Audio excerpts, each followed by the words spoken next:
ఈరోజు నిష్పత్తుల గురించి నేర్చుకుందాము. నిష్పత్తులను రెండు రాశులను పోల్చడానికి వాడతాము. ఈ విషయాన్ని అర్థం చేసుకోవడానికి ఉదాహరణలు తీసుకుందాము. చూడండి, 10 గుర్రాలు మరియు 5 కుక్కలు ఉన్నాయనుకుందాము. ఎవరైనా నన్ను నా వద్ద ఉన్న గుర్రాలు మరియు కుక్కల యొక్క నిష్పత్తి ఎంత అని అడిగితే 10 గుర్రాలకు 5 కుక్కలు ఉన్నాయి అంటే 10 గుర్రాలు ఈస్టు 5 కుక్కలు, లేదా దానిని భిన్న రూపంలో కూడా వ్రాయచ్చు.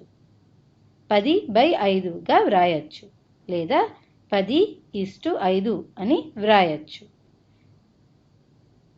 మొదట గుర్రాలను గురించి మాట్లాడాను కావున ముందు సంఖ్య గుర్రాలది, అలాగే రెండవ సంఖ్య కుక్కలకి సంబంధించినది. ఈ 3 రకాల్లో ఏ రకంగా అయినా మనము వ్రాయవచ్చు. రెండు రాశులను పోల్చడానికి ఉపయోగపడతాయి. అయితే వీటి అర్థం ఏమిటి? 10 గుర్రాలు ప్రతి 5 కుక్కలకు ఉన్నాయంటే ప్రతి 2 గుర్రాలకు ఒక కుక్క ఉందని అర్థం వస్తుంది. లేదా కుక్కల వైపు నుండి చూసిన 5 కుక్కలకు 10 గుర్రాలు ఉన్నాయంటే ప్రతి ఒక్క కుక్కకు 2 గుర్రాలు ఉన్నాయని అర్థం. కానీ 10:5 నుండి 2:1 ఎలా వచ్చింది? ఈ రెండు సంఖ్యలను భాగించే పెద్ద సంఖ్య ఏది? 5 కదా. కావున 5తో 5ని భాగిస్తే 2 మరియు 1 వస్తాయి. కావున 2/1 లేదా 2:1 అని వ్రాయచ్చు. ఈ నిష్పత్తి అన్నది ఎప్పుడూ ఎన్ని గుర్రాలు లేదా కుక్కలు ఉన్నాయన్నదే కాక, నిష్పత్తి ఎన్ని గుర్రాలు ప్రతి కుక్కకి లేదా ఎన్ని కుక్కలు ప్రతి గుర్రానికి ఉన్నాయన్నది తెలియజేస్తుంది.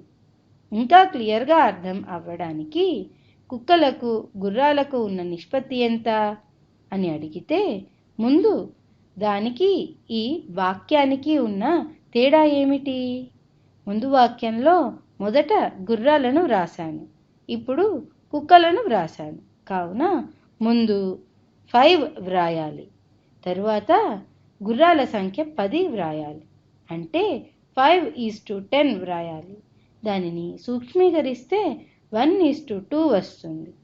క్షమించాలి, 2కి బదులు 5 రాశాను, లేదా దాన్ని 1/2 లేదా 1:2 అని వ్రాయచ్చు. ఇక్కడ 2కి బదులు 5 రాశాను, క్షమించాలి. ఇప్పుడు వేరే ఉదాహరణను తీసుకుందాం.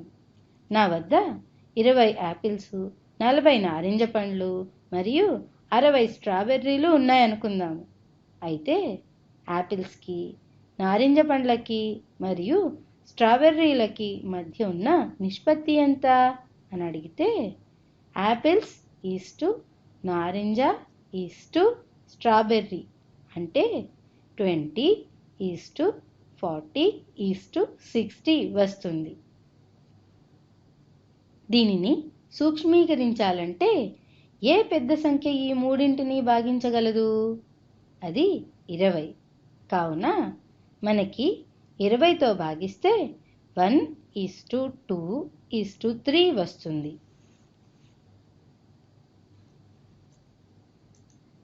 దీని అర్థం ఏమిటంటే ఒక యాపిల్కి 2 నారింజలు మరియు 3 స్ట్రాబెర్రీలు ఉన్నాయని తెలియజేస్తోంది. ఎలా సూక్ష్మీకరించాము? 20తో అన్నింటినీ భాగిస్తే ఇది వచ్చింది. ఒకవేళ స్ట్రాబెర్రీస్కి, ఆరెంజెస్ అంటే నారింజ పళ్ళకి మరియు యాపిల్స్కి మధ్య నిష్పత్తి ఎంత అంటే 3:2:1 వస్తుంది. ఏ క్రమంలో ప్రశ్నలో అడిగితే ఆ యొక్క క్రమంలోనే సంఖ్యలను నిష్పత్తిలో వ్రాయాలి. ఇప్పటి వరకు చూసిన 2 ఉదాహరణల్లోనూ నేను మీకు ప్రతి రకానికి ఎంత ఉందో చెప్పాను. అదే ఒకవేళ నేను మీకు నిష్పత్తిని ఇచ్చి, అంటే ఉదాహరణకు ఒక తరగతిలో అబ్బాయిలకు అమ్మాయిలకు మధ్య ఉన్న నిష్పత్తి 2/3 లేదా 2:3 అని అన్నాననుకోండి. అంటే దీని అర్థం ఏమిటి? ప్రతి 2 అబ్బాయిలకు తరగతిలో 3 అమ్మాయిలు ఉన్నారని, లేదా ప్రతి 3 అమ్మాయిలకి 2 అబ్బాయిలు ఉన్నారని అనవచ్చును. తరగతిలో మొత్తం 40 మంది విద్యార్థులు ఉన్నారు. అయితే ఎంతమంది అమ్మాయిలు ఈ తరగతిలో ఉన్నారని అడిగితే ఏమి చెయ్యాలి? ఇక్కడ అబ్బాయిలకు అమ్మాయిలకు మధ్య నిష్పత్తిని ఇచ్చాను కదా, దాన్ని ఇలా రాస్తాను. అబ్బాయిలు బై అమ్మాయిల నిష్పత్తి = 2/3 అని వ్రాస్తాను. ఇది ఏమి తెలియజేస్తోంది? మొత్తం 5 మంది విద్యార్థులు అంటే 2 + 3, దానిలో 2 అబ్బాయిలు మరియు 3 అమ్మాయిలు ఉన్నారు. ఈ నిష్పత్తి ఇలా చెప్తోంది. ఇలా వ్రాయడం వలన మనకేంటి ఉపయోగం అని అనిపిస్తే చూడండి, మొత్తం ఎంతమంది విద్యార్థులు ఉన్నారు? 40 మంది కదా. అయితే 5 మంది విద్యార్థులకు 2 అబ్బాయిలు 3 అమ్మాయిలు ఉంటే 40 మంది విద్యార్థులకు ఎంతమంది అమ్మాయిలు ఉంటారు? కనుక్కోవలసింది ఏంటంటే 40 మంది విద్యార్థులు ఉన్నారు మరియు ఒక గుంపులో 5 మంది విద్యార్థులు ఉన్నారు. కావున ఎన్ని 5 మంది విద్యార్థుల గుంపులు ఉంటాయి 40లో? 40 మంది విద్యార్థులను విడగొట్టాలి. అంటే 40/5, ఇది 8కి సమానం. అంటే 40 మంది విద్యార్థులను 8 5 విద్యార్థుల గుంపులు చేయవచ్చును. ఒక గుంపులో ఎంతమంది అమ్మాయిలు ఉన్నారు? 3 కదా. అయితే ఎన్ని గుంపులు ఉన్నాయి? 8. మొత్తం ఎంతమంది అమ్మాయిలు ఉన్నారు? 8 × 3 = 24 మంది అమ్మాయిలు ఉన్నారు. ఇలాగే ఎంతమంది అబ్బాయిలు ఉన్నారన్నది కనుక్కోవచ్చు. ప్రతి గుంపులో 2 అబ్బాయిలు ఉన్నారు. 8 గుంపుల్లో 8 × 2 = 16 మంది ఉన్నారనవచ్చు. లేదా 40 మంది విద్యార్థుల్లో 24 మంది అమ్మాయిలైతే మిగిలిన విద్యార్థులు 40 - 24 = 16 మంది అబ్బాయిలు ఉంటారు. ఈ 2 విధాలుగాను మనకి 16 వచ్చింది. చూడండి, ఇంకొకసారి మళ్ళీ ఈ ఉదాహరణను క్లుప్తంగా చెప్తున్నాను. చూడండి, 2 + 3 = 5 మందిలో 2 అమ్మాయిలు 2 అబ్బాయిలు 3 అమ్మాయిలు ఉన్నారు. 40/5 = 8 గుంపులు. ప్రతి గుంపులో 3 మంది అమ్మాయిలు. కావున 8 × 3 = 24 మంది అమ్మాయిలు వచ్చారు.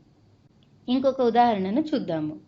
ఒక సాగులో గొర్రెలు, కోళ్ళు మరియు పందుల పెంపకం యొక్క నిష్పత్తి 2:5:10 ఉందనుకుందాము. అయితే మొత్తం 51 జంతువులను పెంచుతున్నారు. ఎన్ని కోళ్లను పెంచుతున్నారని అడిగితే ఎలా చెయ్యాలి? నిష్పత్తిని బట్టి ప్రతి 2 గొర్రెలకు 5 కోడులు మరియు 10 పందులు పెంచుతున్నారని చెప్పగలము. అంటే 2 + 5 + 10 = 17. ప్రతి 17 పెంచే జంతువుల్లో 2 గొర్రెలు, 5 కోడులు మరియు 10 పందులు ఉన్నాయని వ్రాయచ్చు. ప్రతి గుంపుకి 17 జంతువులు ఉన్నాయి మరియు మొత్తం 51 జంతువులను పెంచుతున్నారు. కావున ఎన్ని గుంపులను ఇచ్చిన నిష్పత్తికి చేయవచ్చు? అది 51/17 అంటే 3 గుంపులు. అంటే 3 గుంపుల్లో 17 జంతువులు ఉన్నాయి. 3 గుంపుల్లో ప్రతి గుంపుకి 17 జంతువులు ఉన్నాయి.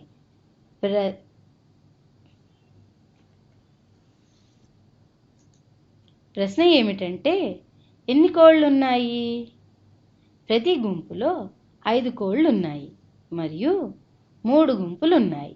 కావున 3 × 5 = 15 కోళ్ళు ఉన్నాయి. ఏమి చేశాను? నిష్పత్తిలో ఉన్న సంఖ్యలను కూడి ఒక గుంపు అనుకున్నాను. అది 17. మొత్తం జంతువులు 51ను 17తో భాగిస్తే 3 గుంపులు వస్తాయి. ప్రతి గుంపులో 5 కోళ్ళు ఉంటే 3 గుంపుల్లో 15 కోళ్ళు ఉంటాయి. ఇదే పద్ధతిని వాడి ఎన్ని గొర్రెలు మరియు ఎన్ని పందులు ఉన్నాయో కూడా కనుక్కోవచ్చు. వచ్చే వీడియోలో కలుద్దాం.